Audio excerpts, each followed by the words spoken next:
ॐ भूर्भुवः स्वः तत्सवितुर्वरेण्यं भर्गो देवस्य धीमहि धियो यो नः प्रचोदयात् ॐ शान्ति शान्ति शान्तिः अरुणाचल शिवा अरुणाचल शिवा अरुणाचला रमण ॐ शान्ति शान्ति शान्ति Namaskar, dear devotees of Bhagwan Sri Ramana Maharshi. I start my third video on talks with Sri Ramana Maharshi. I start with devotee puts a question. When an endeavor is made to lead the right life and to concentrate thought on the self, there is often a downfall and break. What is to be done? Maharshi replies, it will come all right in the end. There is the steady impulse of your determination that sets you on your feet again after every downfall and breakdown. Gradually, the obstacles are all overcome and your current becomes stronger. Everything comes right in the end. Steady determination is what is required. Talk number 30. Mr. N. Natesha Iyer, the leader of the bar in a South Indian town, an Orthodox Brahmin asked, are the gods Ishvara or Vishnu and their sacred regions Kailasa or Vaikuntha real? Maharshi, as real as you are in this body. Devotee, do they possess a Vyavahara Satya, that is phenomenal existence like my body, or are they fictions like the horn of a hare? Maharshi, they do exist. Devotee, if so, they must be somewhere. Where are they? Maharshi, persons who have seen them say that they exist somewhere. So we must accept their statement. Devotee, where do they exist? Maharshi, in you. Devotee, then it is only idea that which I can create and control. Maharshi, everything is like that. Devotee, but I can create pure fictions. For example, here's horn or only part truth, that is mirage. While there are also facts irrespective of my imagination. Do the gods Ishvara or Vishnu exist like that? Maharshi, yes. Devotee,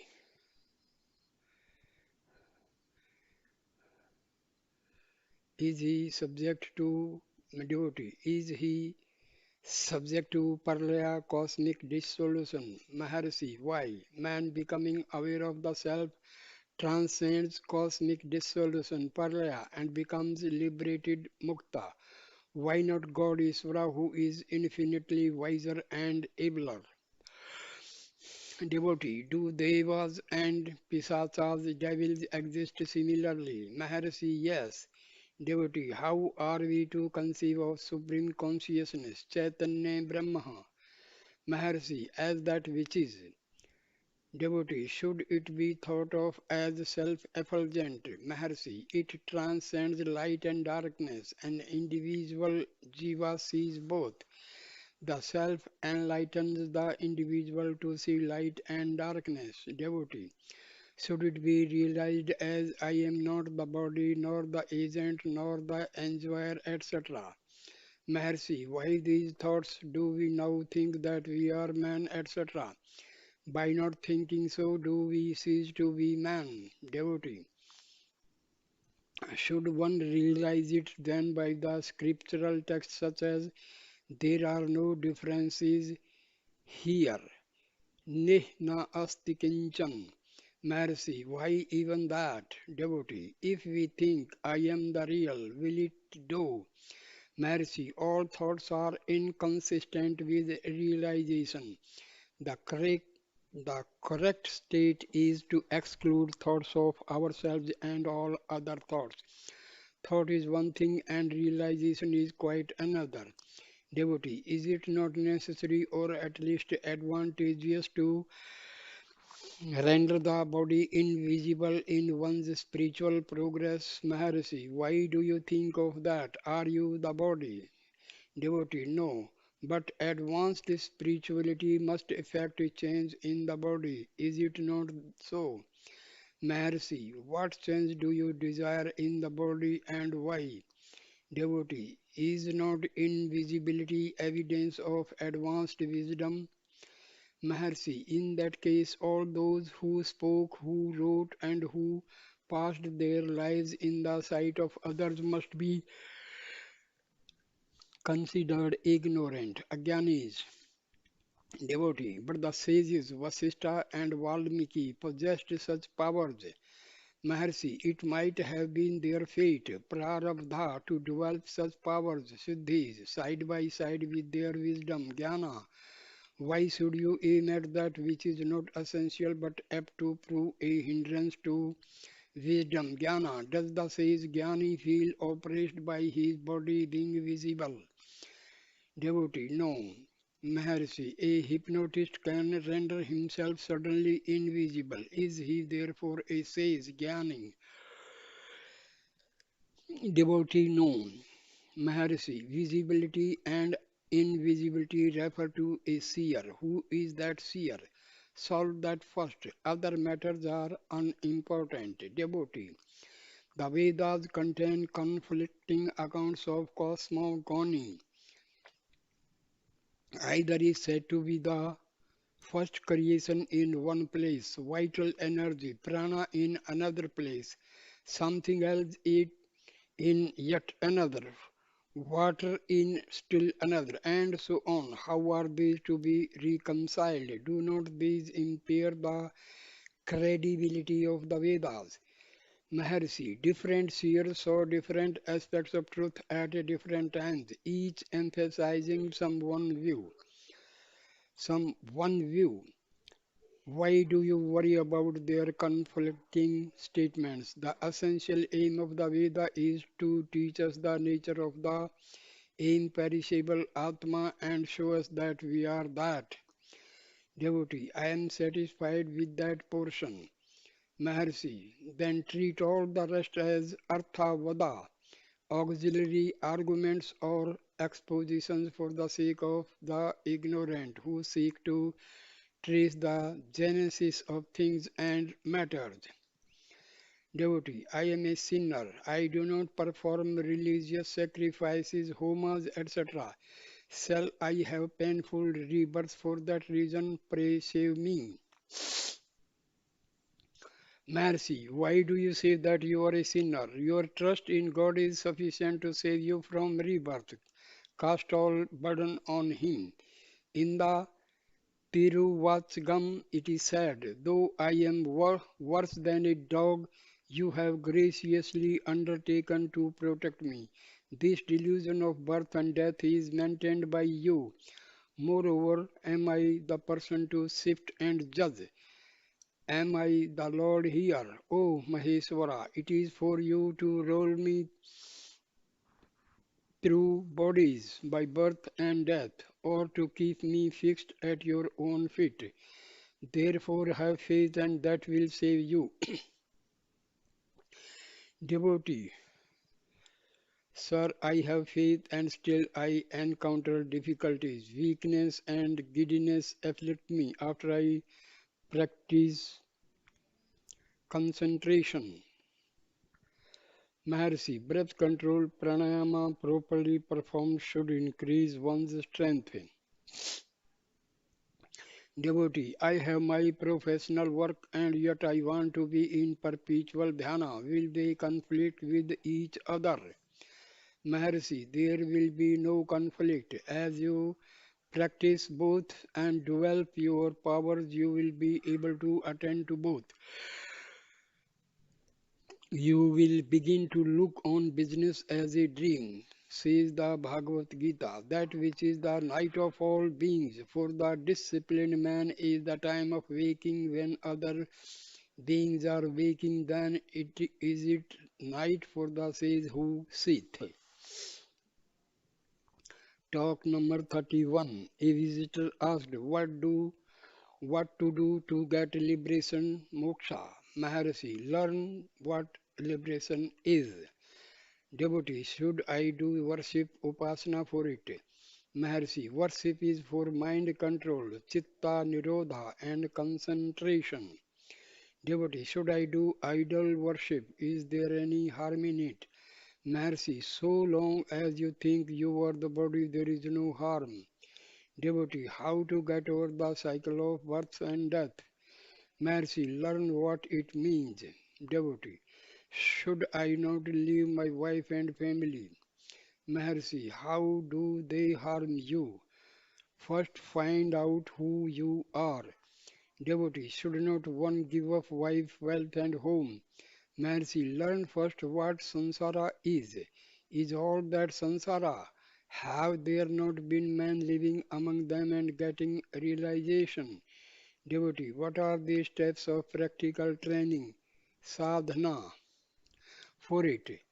It depends on the qualifications and the nature of the seeker. I am doing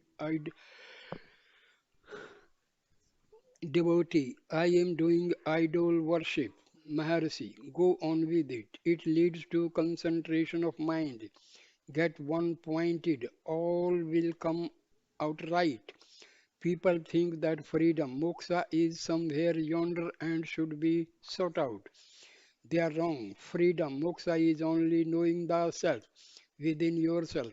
Concentrate and you will get it. Your mind is the cycle of births and deaths, samsara. Devotee, my mind is very unsteady. What should I do? Maharshi, fix your attention on any single thing and try to hold on to it. All will be alright. Devotee, I find concentration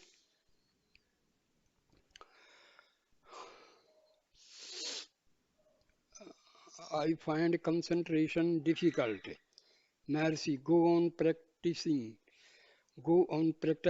Your concentration will be as easy as breathing. That will be the crown of your achievements.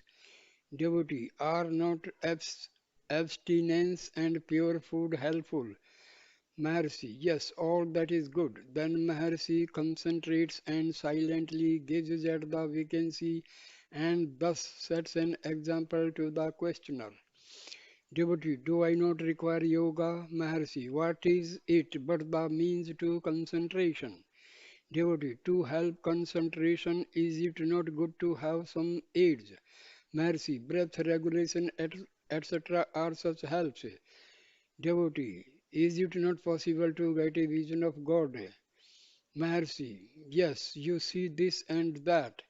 Why not see God? Only you must know what God is. All are seeing God always, but they do not know it.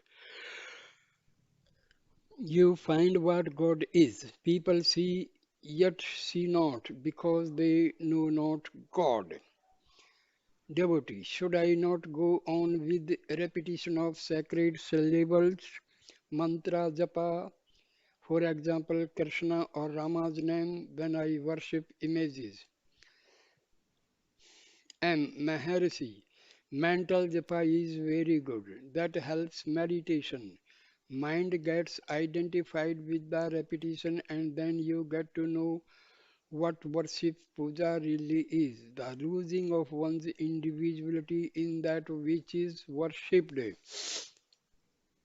Devotee, is the universal soul, Paramatma, always different from us? Maharshi, that is the common belief, but it is wrong. Think of him as not different from you, and then you achieve identity of self with God. Devotee, is it not the Advaita doctrine to become one with God? Mercy, where is becoming? The thinker is all the while the real. He ultimately realizes the fact. Sometimes we forget our identities as in sleep and dreams, but God is perpetual consciousness, devotee. Is not the master's guidance necessary besides idol worship? Maharshi, how did you start it without advice? Devotee, from sacred books, Puranas. Maharshi, yes, someone tells you of God or Bhagwan himself tells you. In the latter case, God Himself is your master. What matters it who the master is? We really are one with Master or Bhagwan. The master is God. One discovers it in the end. There is no difference between human guru and God guru. Devotee, if we have done virtuous action, punya, the achievement will not leave us, I hope. Maharshi, you will reap your destiny prarabdha that way. Devotee, will not a wise master be a great help in pointing out the way? Maharshi, yes, if you go on working with the light available, you will meet your master as he himself will be seeking you. Devotee, is there a difference between parapatti, self-surrender, and path of yoga of the seers? Maharshi, Jnana Marga and Bhakti Marga Prapatti are one and the same. Self-surrender leads to realization just as inquiry does. Complete self-surrender means that you have no further thought of I. Then all your predispositions, sanskaras are washed off and you are free. You should not continue as a separate entity at the end of either course. Devotee, do not we go to heaven, Savarga, etc., as the result of our actions? Maharshi, that is as true as the present existence. But if we inquire who we are and discover the self, what need is there to think of heaven, etc.? Devotee, should I not try to escape rebirth? Maharshi, yes, find out who is born and who has the trouble of existence now. When you are asleep, do you think of rebirth or even the present existence, etc.? So find out whence the present problem arises and there is the solution also. You will discover that there is no birth, no present trouble or unhappiness, etc. All is that, all is bliss. We are freed from rebirth. In fact, why fret over the misery of rebirth? Talk 32. A visitor. The saints Sri Chaitanya and Sri Ramakrishna wept before God and achieved success. Is that not the path to follow? Maharshi, yes. There was a powerful force Shakti drawing them on through all those experiences. Trust in that huge power to take you on to your goal. Tears are often considered a sign of weakness. These great persons were certainly not weak. These manifestations are only passing signs of the great current carrying them on. We must look to the end achieved. Can this physical body be made to disappear into nothingness? Mercy, why this question? Can you not find out if you are the body? Ma- Devotee, can we have disappearance from sight, antardhana, like the yogis Vasishtha or Vishwamitra, Maharshi? These are only physical matters. Is that the essential object of our interest? Are you not the self? Why trouble about other matters? Take the essence, reject other learned theories as useless. They who think that physical disappearance counts in freedom are mistaken. No such thing is needed. You are not the body. What does it matter if it disappears in one way or another? There is no great merit in such phenomena. In what does superiority or inferiority consist? Achievement of the real alone matters. The loss of the I is the main fact and not the loss of the body. Identity of the self with the body is the real bondage. Leave off the false notion and perceive intuitively the real. That alone matters. If you melt a gold ornament before testing it to be gold, what matters is how it is melted, whole or in parts, or of what shape the ornament was. All what you are interested in is if it is gold. The dead man sees not his body, it is the survivor that thinks about the manner in which the body is parted from. The realized have no death with or without the body. The realized man is equally aware and sees no difference to him. The one state is not superior to the other. To an outsider also the fortunes of a liberated one's body need not be of any concern. Mind your business. Realize the self. After realization there will be time to think of what form of death is preferable to you. It is the false identity of the self with the body that causes the idea of preferences, etc. Are you the body? Were you aware of it when you were fast asleep last night? No. What is that exists now and troubles you? It is I. Get rid of it and be happy. Talk number 33. A visitor. The Supreme Spirit, Brahma is real. The world Jagat is illusion. Is the stock phrase of Sri Shankaracharya, yet others say the world is reality, what is true. Maharshi, both statements are true. They refer to different stages of development and are spoken from different points of view. The aspirant Abhyasi starts with the definition that which is real exists always. Then he eliminates the world as unreal because it is changing. It cannot be real. Not this, not this. The seeker ultimately reaches the self and there finds unity as the prevailing note. Then that which was originally rejected as being unreal is found to be a part of the unity, being absorbed in the reality.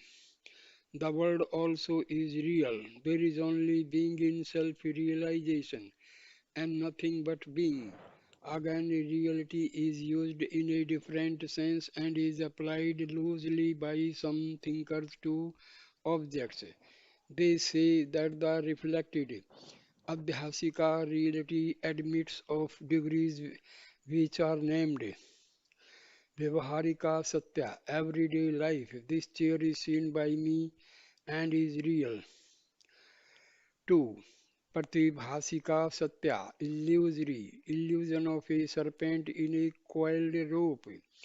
The appearance is real to the man who thinks so. This phenomenon appears at a point of time and under certain circumstances. 3. Paramra, Pramartika Satya, ultimate. Reality is that which remains the same always and without change. If reality be used in the wider sense, the world may be said to have the everyday life and illusory degrees, Vyavaharika and Pratibhasika Satya. Some, however, denied even the reality of practical life, Vyavaharika Satya, and consider it to be only projection of the mind. According to them, it is only Pratibhasika Satya, that is an illusion. Yogi Ramaya's account of his experience. Talk number 34. Sitting in Maharshi's presence brings peace of mind. I used to sit in Samadhi for 3 or 4 hours together. Then I felt my mind took a form and came out from within. My constant practice and meditation, it entered the heart and was merged into it. I conclude that the heart is the resting place of mind. The result is peace. When the mind is absorbed in the heart, the self is realized. This could be felt even at the stage of concentration. I asked Maharshi about contemplation. He taught me as follows. When a man dies, the funeral pyre is prepared and the body is laid flat on the pyre. The pyre is lit, the skin is burned, then the flesh, and then the bones until the whole body falls to ashes. What remains thereafter? The mind. The question arises, how many are there in this body, one or two? If two, why do people say I and not we? There is therefore only one. Whence is it born? What is its nature? Savrupa. Inquiring thus the mind also disappears. Then what remains over is seen to be I. The next question is, who am I? The self alone. This is contemplation. It is how I did. By this process, attachment to the body, Dehavasana is destroyed. The ego vanishes, self alone shines.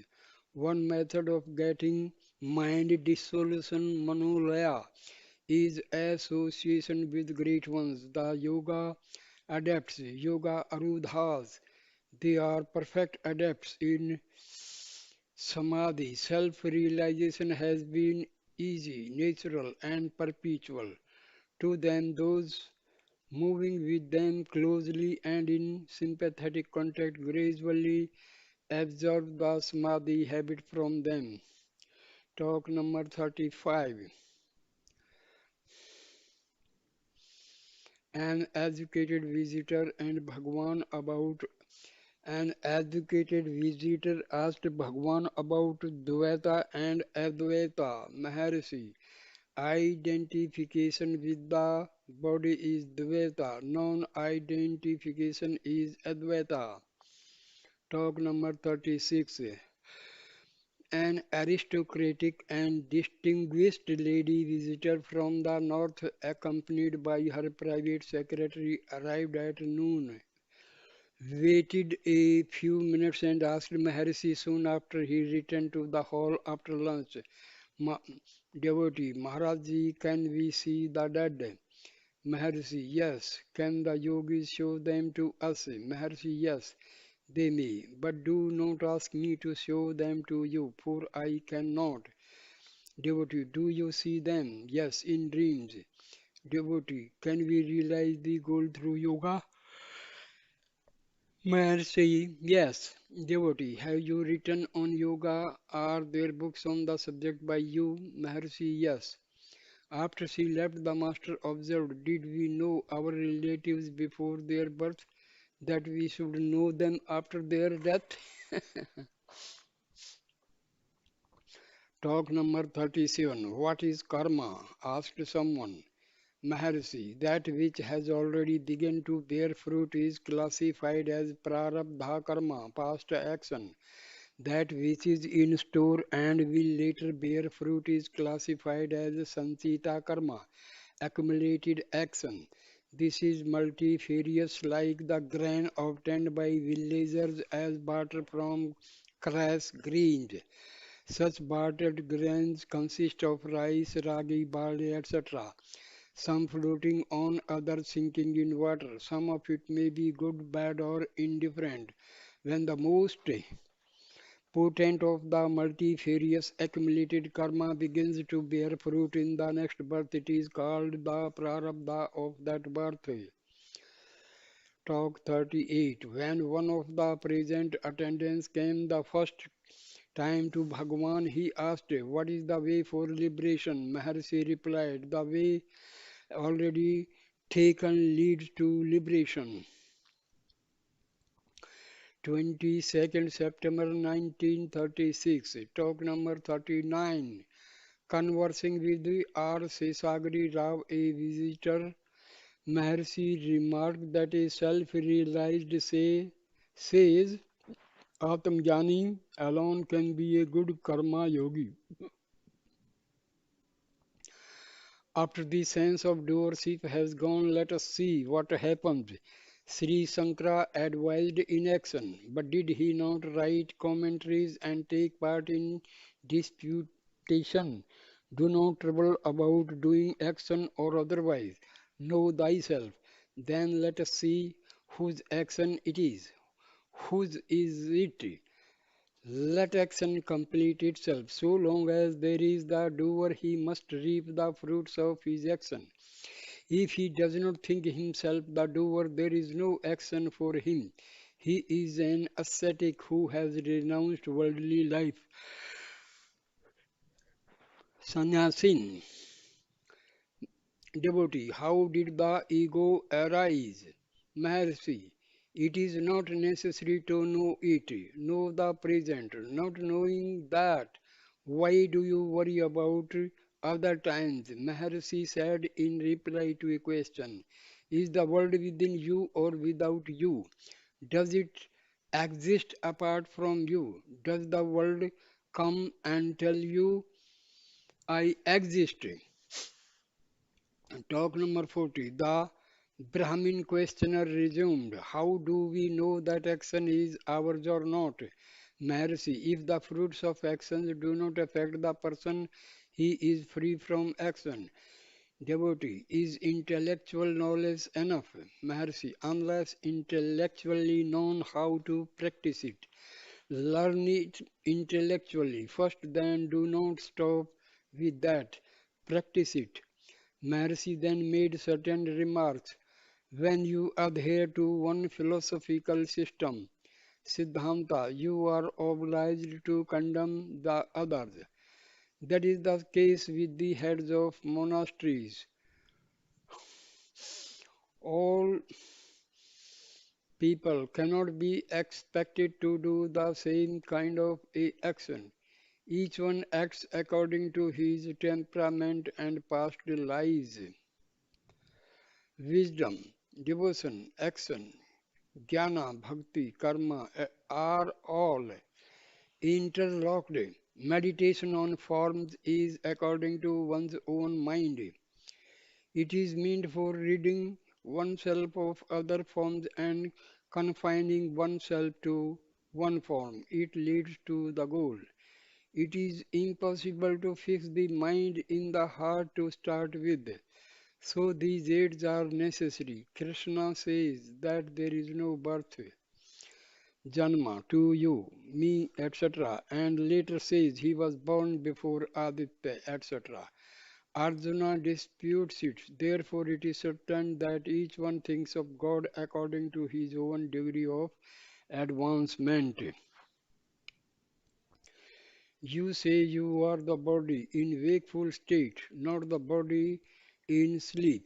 Bodies being several fold for an individual, should not there be infinite capacities for God? Whichever method one follows, that method is encouraged by the sages, for it leads to the goal like any other method. Talk number 41. Devotee. Are there heaven, Swarga and hell, Narka? Maharshi. There must be someone to go there. They are like dreams. We see time and space exist in dream also. Which is true, dream or wakefulness? Devotee. So we must rid themselves of lust, karma, anger, krodha, etc. Maharshi. Give up thoughts. You need not give up anything else. You must be there to see anything. It is the self. Self is ever conscious. Devotee, are pilgrimages, etc. good? Maharshi, yes. Devotee, what effect is necessary for reaching the self? Maharshi, I should be destroyed. Self is not to be reached. Is there any moment when self is not? It is not new. Be as you are. What is new cannot be permanent. What is real must always exist. Devotee, what is sacrifice through wisdom, jnana, yagna, or other sacrifices? Devotee, what is sacrifice through wisdom, jnana yajna, or other sacrifices? Maharshi, other disciplines exist for it. Practice is for gaining wisdom, jnana. Devotee, are Jivan Muktas living liberated souls of different kinds? Maharshi, What does it matter if they differ externally? There is no difference in their wisdom, jnana, devotee. When, lo- when loyal to one master, can you respect others? Mercy, Guru is only one. He is not physical. So long as there is weakness, the sport of strength is needed. Devotee, J. Krishnamurti says, no Guru is necessary. Maharshi, how did he know it? One can say so after realizing, but not before. Devotee, you have gained this state by great effort. What shall we poor souls do? Mercy, we are in ourselves, we are not in the world. Devotee, heaven and hell, what are they? Mercy, you carry heaven and hell with you. Your lust, anger, etc. produce these reasons. They are like dreams. Devotee, the Gita says that if a man fixes his attention between the eyebrows and holds his breath, he reaches the supreme state. How is that done? Maharshi, you are always in the self and there is no reaching it. The eyebrow is only place where attention is to be fixed.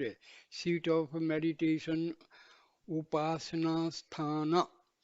Devotee, you have spoken of the heart as the seat of meditation. Maharshi, yes, it is also that. Devotee, what is heart? Maharshi, it is the center of the self. The self is the center of centers. The heart represents the psychic center and not the physical center. Devotee. The term jnana is realized wisdom. The same term is used for the method also. Why? Maharshi. Jnana includes the method also because it ultimately results in realization. Devotee. Is a man to engage in teaching his knowledge, however imperfect? Maharshi, if his prarabdha be that way, in the seventh chapter, Arjuna asks if karma is a method, sadhana. Krishna answers that it is so if done without the sense of doership. So also are karmas approved by scriptures which deny karma. The karma disapproved by them is that which is done with the sense of doership. Do not leave karma. You cannot do so. Give up the sense of doership. Karma will go on automatically, or karma will drop away from you. If karma be your lot according to prarabdha, it will surely be done whether you will or not. If karma be not your lot, it will not be done even if you intently engage in it. Janka, Sukha, etc. were also in work without ahankara. Karma may be done for fame or may be done unselfishly and for the public good. Yet, even then, they want applause. So it is really selfish. Devotee. What is that one thing knowing which all the doubts are solved? Maharshi. Know the doubter. If the doubter be held, the doubts will not arise. Here the doubter is transcendent. Again, when the doubter ceases to exist, there will be no doubts arising. From where will they arise? All are jnanis, jivan muktas. Only they are not aware of the fact. Doubts must be uprooted. This means that the doubter must be uprooted. Here, the doubter is the mind. Devotee, what is the method? Maharshi, who am I? Is the investigation. Devotee, may we perform japa. Maharshi, why should you think I am this? Investigate and the thought cease. What is namely the self will be revealed as the inescapable residue. Devotee, is Hatha Yoga necessary? Maharshi, it is one of the aids, not that it is always necessary. It depends upon the person. Vichara surpasses pranayama in Yoga Vasishtha. Sudala advises investigation vichara to Sikh, Sikhidvaja for killing the ego. Reality can be reached by holding on to prana or intellect. Hatha yoga is the former, vichara is the latter. Devotee, is there any individual for the jnana after realization? How can he retain in Maharshi, how can he retain individuality? Even ordinarily, the elders advise Achmana and Achmana and Pranayama before undertaking any work, be it worldly or otherworldly. That means concentration of mind accomplishes the work. Devotee, I meditate neti neti, not this, not this. Mercy, no. That is not meditation. Find the source. You must reach the source without fail. The false I will disappear and the real I will be realized. The former cannot exist apart from the latter. 24th September 1936, talk number 42. Mr. Duncan Greenless Madanapalli wrote as follows: one has at times had vivid flashes of a consciousness whose center is outside the normal self and which seem to be inclusive, without concerning the mind with philosophical concept. How would Bhagwan advise us to work towards getting, retaining, and extending those flashes? Does abhyasa in such experiences involve retirement? Sri Bhagwan answered, outside, for whom is inside or outside, they can be only so long as there are the subject and object. For whom are these two again? They both will resolve into the subject only. See who is in the subject. The investigation leads you to pure consciousness beyond the subject. Normal self is the mind. This mind is with limitations, but pure consciousness is beyond limitations and reached by investigation as above outlined. Getting. Self is all Mr. Getting. Getting. Self is always there. One seeks to destroy the obstacles to the revelation of the self, retaining. Having once gained the self, it will be understood to be here and now. It is never lost. Extending. There is no extending the self, for it is always without contraction or expansion. Retirement. Abiding in the self is solitude because there is nothing alien to the self. Retirement must be from some one place to another. There is neither the one nor the other apart from the self. All being the self, retirement is impossible and inconsistent. Abhyasa is investigation into the self. 28th March 1935, talk number 43. Mrs. S. Ranganathan, ICS, Collector of Vellore, Mrs. S. V. Ramamurthy, ICS, and Mr. Raghavaiah, late Diwan of Pudukkottai State, visited the ashramam. Mr. Ranganathan asked, kindly instruct me as to how the mind may be controlled. Maharshi, there are two methods. The one is to see what the mind is, then it subsides. The second is to fix your attention on something, then the mind remains quiet. The questioner repeated the question for further elucidation. The same answer was returned with a little more added. The questioner did not look satisfied. Mr. Raghavya, man of the world that we are, we have some kind of grief for another and do not know how to get over it. We pray to God and still are not satisfied. What can we do? Maharshi, trust God.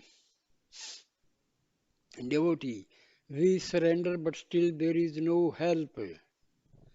Mercy, yes, if you have surrendered, you must be able to abide by the will of God and not make a grievance of what may not please you. Things may turn out differently from what they look apparently. Distress often leads man to faith in God. Devotee, but we are worldly. There is the wife, there are the children, friends, and relatives. We cannot ignore their existence and resign themselves to divine will without retaining some little of the personality in it. Maharshi, that means you have not surrendered as professed by you. You must only trust God. Mr. Ramamurthy, Swamiji, I have read Brunton's book, A Search in Secret India, and was much impressed by the last chapter where he says that it is possible to be conscious without thinking. I know that that one can think remaining forgetfulness of the physical body. Can one think without the mind? Is it possible to gain that consciousness which is beyond thoughts? Maharshi, yes. There is only one consciousness which subsists in the waking, dream, and sleep state. In sleep there is no I. The I thought arises on waking and then the world appears. Where was this I in sleep? Was it there or was it not? It must have been there also, but not in the way that you feel now.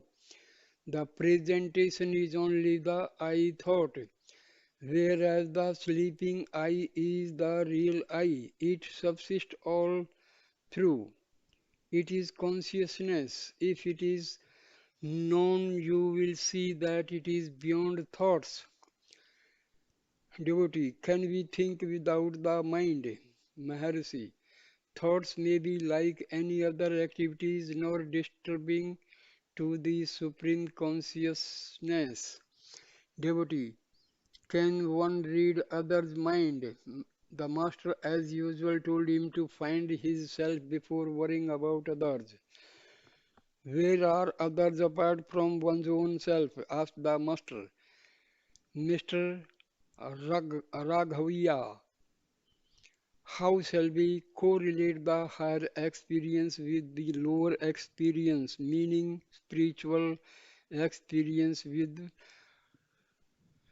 mundane affairs? Maharshi, there is only one experience.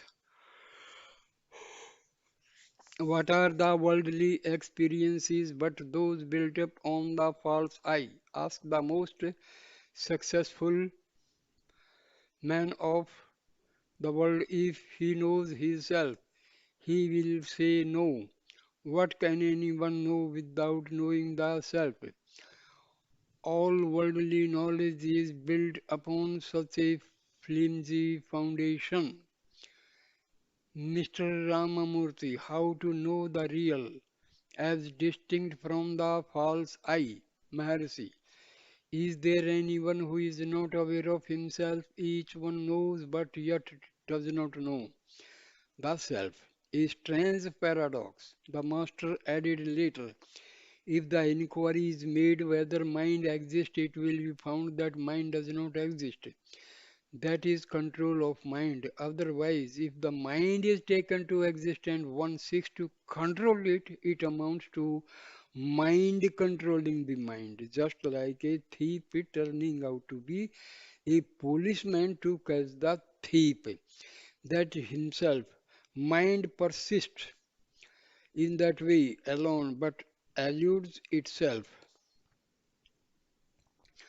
3rd April 1935, talk number 44. Mr. Eknath Rao, an engineer, asked Sri Bhagwan if Solitude is necessary for vichara.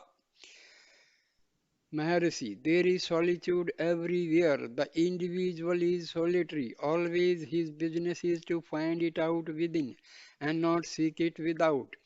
Devotee, the work a day world is distracting. Maharshi, do not allow yourself to be distracted. Inquire for whom there is distraction. It will not affect you after a little practice. Devotee, even the attempt is impossible. Maharshi, make it and it will be found not so difficult. Devotee, but the answer does not come for the search inward. Mercy, the inquirer is the answer and no other answer can come. What comes afresh cannot be true. What always is true. 6th April 1935. Talk number 45. A visitor asked, the path of realization is difficult. Worldly matters are easy of understanding, whereas this is not. Maharshi, yes, the mind always seeks external knowledge, leaving aside its own inner knowledge. Devotee, a stay of one day with Sri Bhagwan's good. A stay of one day with Sri Bhagwan is good. A stay of 2 days is better, of 3 days more, so and so on. If it is a continuous stay here, how shall we get on with our mundane work? Mercy, stay here or elsewhere must be understood to be the same and to have the same effect. 12th April 1935, talk number 46.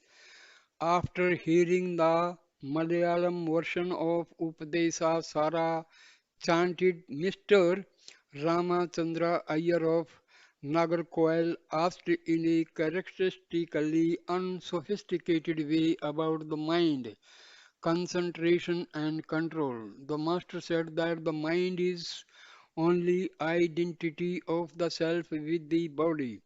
It is a false ego that is created. It creates false phenomena in its turn and appear to move in them. All these are false. The self is the only reality. If the false identity vanishes, the persistence of the reality becomes apparent. It does not mean that reality is not here and now. It is always there and eternally the same. It is also in everyone's experience, for everyone knows that he is. Who is he subjectively? Who am I? The false ego is associated with objects. This ego itself is its own object. Objectivity is the falsity. Subject is alone the reality. Do not confound yourself with the object, namely the body. This gives rise to false ego. Consequently, of the world and your movements therein with the resulting misery. Do not think yourself to be this, that, or anything, to be so and so, or to be such and such. Only leave off the falsity. The reality will reveal itself. The scriptures say that the self is Nitya Siddha, ever present, and yet speak of the removal of Ajnana. If self is Nitya, always, and Siddha, present, how can there be Ajnana? For whom is the Ajnana? These are contradictory, but such statements are for guiding and earnest seeker in the right way. He does not readily understand the only truth, if mentioned in plain words as in Natvam Naham Nemi Janadhipaha, not thou, nor I, not these kings. Sri Krishna declared the truth. But Arjuna could not grasp it. Later, Krishna plainly says that people confound him with the body, whereas in reality he was not born nor will he die. Still, Arjuna requires the whole Gita for the truth to be made clear to him. Look, the self is only being, not being this or that.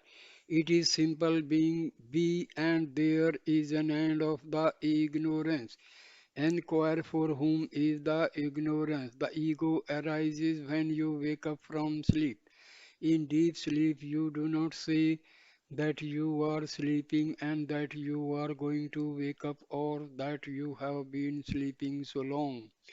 But still you are there. Only when you are awake, you say that you have slept. Your wakefulness comprises sleep also in it.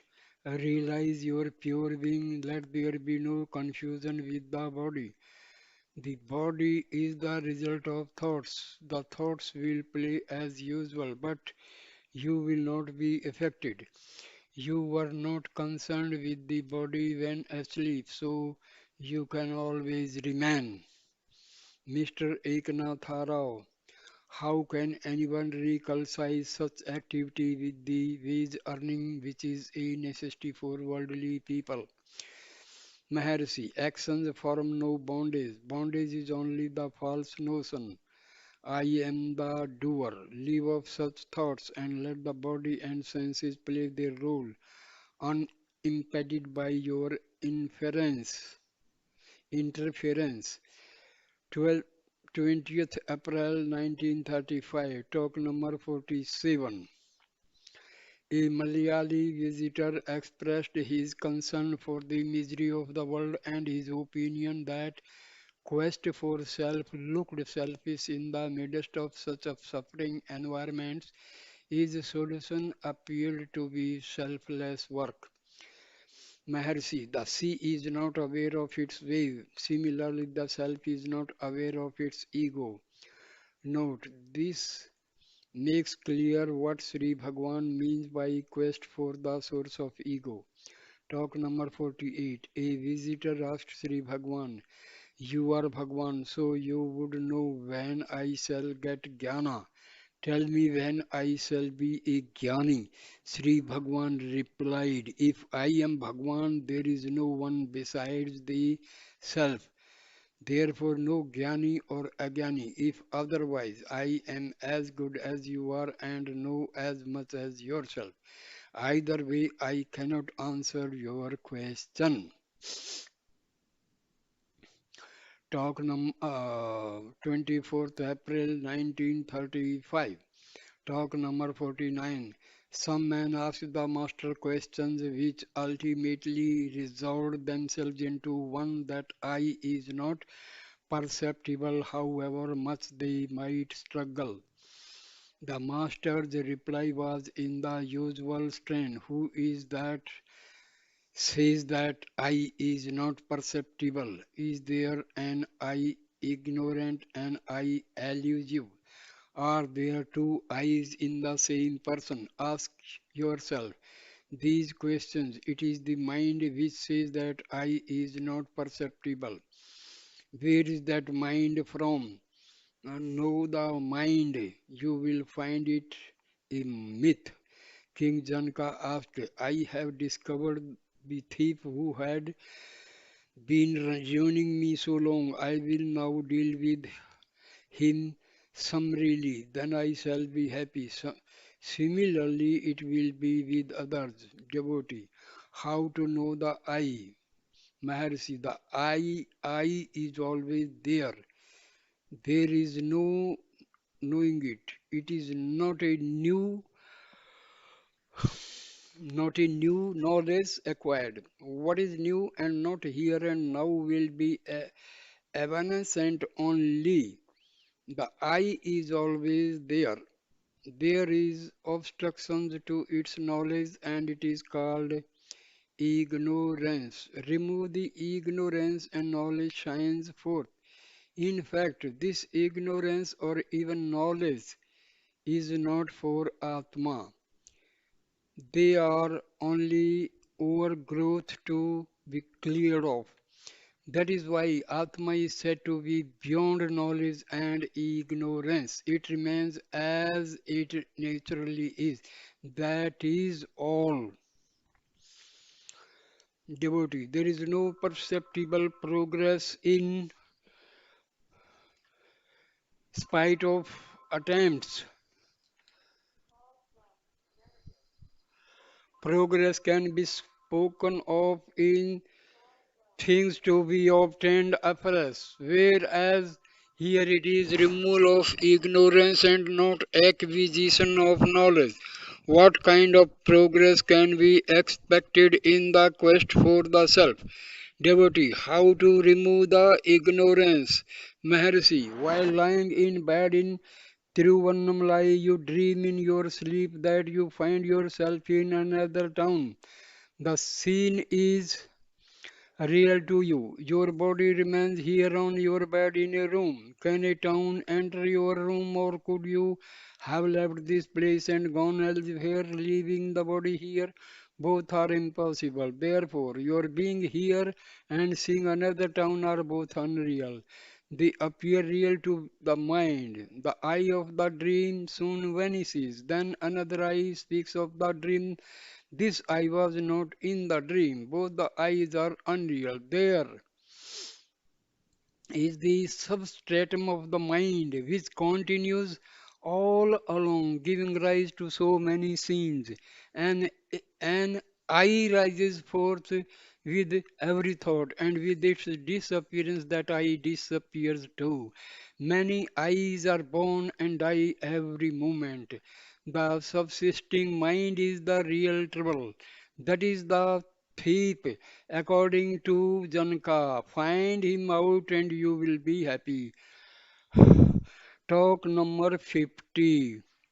Sri Bhagwan read out from the Prabhuddha Bharata. Kabir saying that all know that the drop merges into the ocean, but few know that the ocean merges into the drop. This is Parabhakti, said he. 5th June 1935, talk number 51. A young Brahmin, 25 years of age, came on a visit to the master. At his sight, he became hysterical and shouted, Shivoham Aham Brahmasmi, you are God, you are Prabrahman, you are my father, father save me, and so on.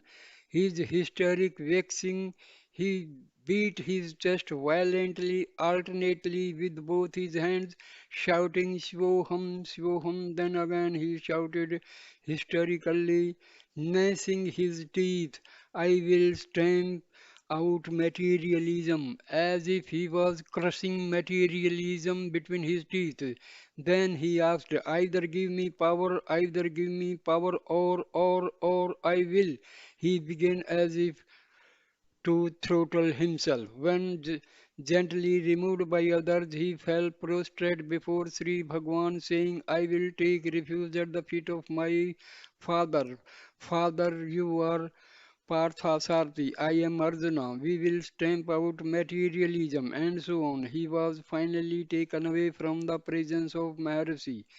He washed himself, took some light refreshment, and quietly seated himself in the hall for some hours.